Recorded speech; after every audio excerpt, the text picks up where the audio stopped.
A ball is launched straight upward from ground level with an initial speed v0 in a region where the gravitational acceleration is g, and we ignore air resistance. Determine a symbolic expression for the maximum height h reached by the ball in terms of v0 and g. And then it also tells us to check our equation for the correct dimensions and also limiting cases. So first, let's just start by solving this problem. So this problem is not that hard inherently.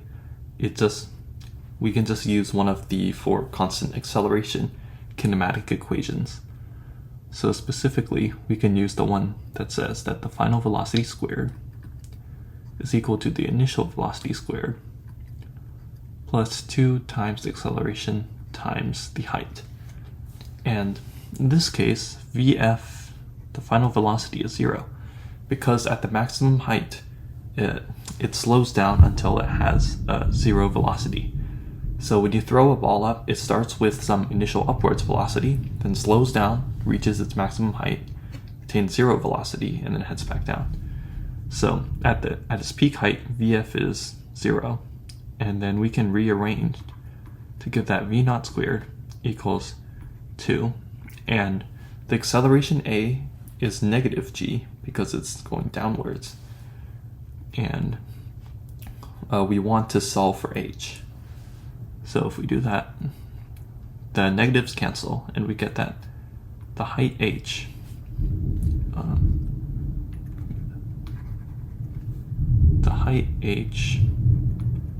is equal to v0 squared over 2g.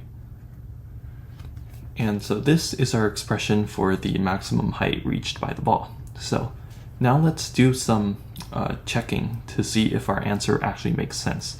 So these methods, like dimensional analysis and limiting cases, they won't prove that your answer is absolutely right, but if it does not pass one of those checks, then you know that your answer is definitely wrong, and you should go back and figure out what you have done wrong.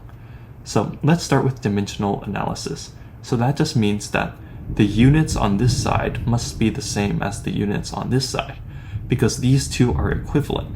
So if h is measured in meters, then v0 squared over 2g should also be measured in meters.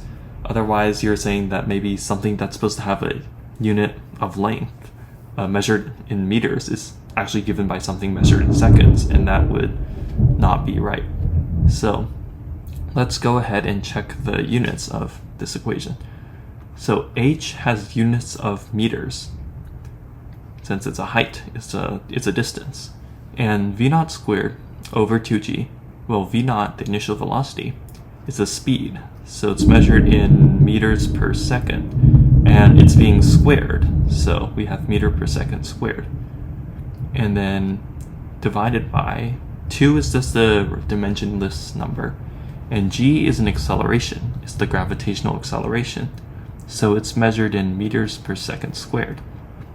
Now if we expand this becomes meters squared over second squared over meter per second squared.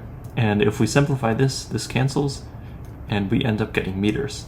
So both sides of the equation have the units of meters, and that's consistent. So that's a good sign. Now let's check our limiting cases.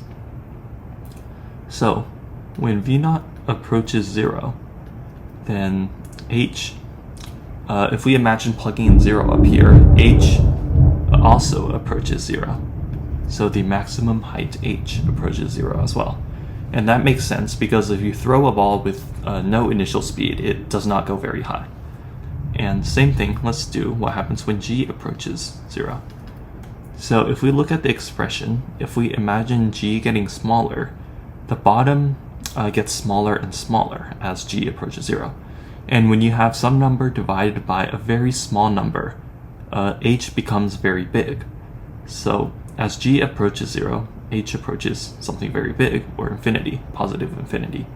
And this also makes sense because if there's no gravity acting to pull it back down, the ball will just keep going upwards indefinitely, and it will have an infinite maximum height.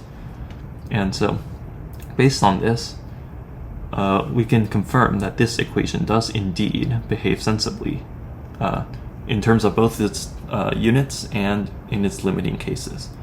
And so that gives us more confidence in this answer here. And this is the correct answer for this problem. And that is how you would solve this problem here.